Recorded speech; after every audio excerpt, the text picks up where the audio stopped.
ഈ അച്ചാർ നിങ്ങൾക്കുള്ളതാണ്. മനസ്സിലായി ഉടായിപ്പല്ലേ? നിങ്ങൾക്ക് മാത്രമുള്ളതാണ്.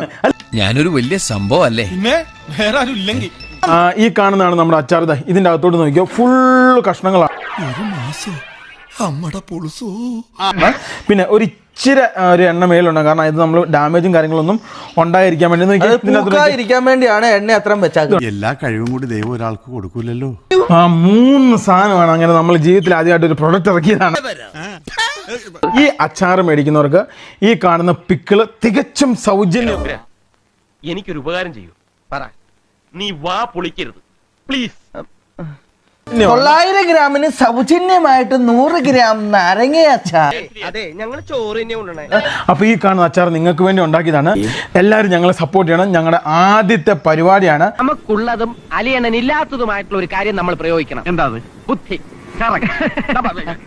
നീ വില പറഞ്ഞില്ല, വിലയാണ് നിങ്ങളെ അത്ഭുതപ്പെടുത്തുന്നത്. Guys, ഈ കാണുന്ന അച്ചാറിന് 600 രൂപയാണ്. ഈ കാണുന്ന അച്ചാറിന്റെ നിങ്ങളുടെ വേഷം കണ്ടാൽ തന്നെ സംശയിക്കും. എന്താണ് ഈ വേഷത്തിനൊരു കുഴപ്പം? ഒറ്റ നോട്ടത്തിന് ഒരു തറവാട് ലുക്ക് തോന്നുകയല്ലേ?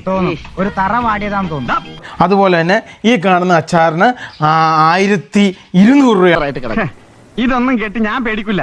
90 കിലോ ചിക്കൻ മേടിച്ചിട്ട് കൂടുതൽ ഗ്രേവി ഉണ്ടാക്കി കൂടുതൽ പാക്കറ്റ് നിറയ്ക്കാനല്ല നമ്മൾ ശ്രമിച്ചത്. ഇത് സത്യമായ കാര്യമാണോ അതോ കൂടുതൽ കഷ്ണങ്ങളോട് കൂടുതൽ ഗുണനിലവാരം കൂടി ഉണ്ടാക്കാനാണ് ഞങ്ങൾ ശ്രമിച്ചത്. അതും ഹൈ ക്വാളിറ്റി സാധനം ഉപയോഗിച്ചാണ് ഞങ്ങൾ ഇത് നിർമ്മിച്ചത്. അതെ, കണ്ടോണ്ട് നിന്ന് എന്റെ കരളാ വാടിപ്പോയത്. മരിച്ചുപോയ എന്റെ അമ്മയാണ് സത്യം, എന്റെ കണ്ണുകൊണ്ട് കണ്ടതാ. ഓരോ സംഭവങ്ങളായിട്ട് ഞാൻ പരിചയപ്പെടുത്താം. കമാൻ.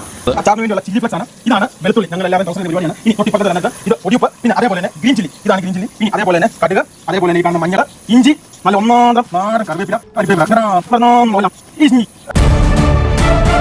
എനിക്ക് പറയാനുള്ളത് മുഴുവൻ പറഞ്ഞിട്ടേ ഞാൻ മുഴുവൻ പറ. മഞ്ഞപ്പൊടിക്കകത്ത് പട്ടിയുടെ കാല് കണ്ടേ, പട്ടി ചവിട്ടിപ്പോയ മഞ്ഞപ്പൊടിയാണോ എന്നുള്ള ചോദ്യങ്ങളൊക്കെ ആയിട്ടുള്ള കമന്റ് ബോക്സിനകത്ത് വന്നിട്ടുള്ള ഒരു കാര്യം, ഇത്രയും രൂപ കൊടുത്ത് നിങ്ങളെ കയ്യിൽ നിന്ന് അച്ചാർ വാങ്ങുമ്പോൾ പട്ടി ചവിട്ടിയ മഞ്ഞപ്പൊടി ഇട്ട് അച്ചാർ കഴിക്കണോ എന്നുള്ളൊരു ചോദ്യം ഇവരോട് എല്ലാവരും കമന്റ് ബോക്സിൽ ചോദിക്കുന്നുണ്ട്.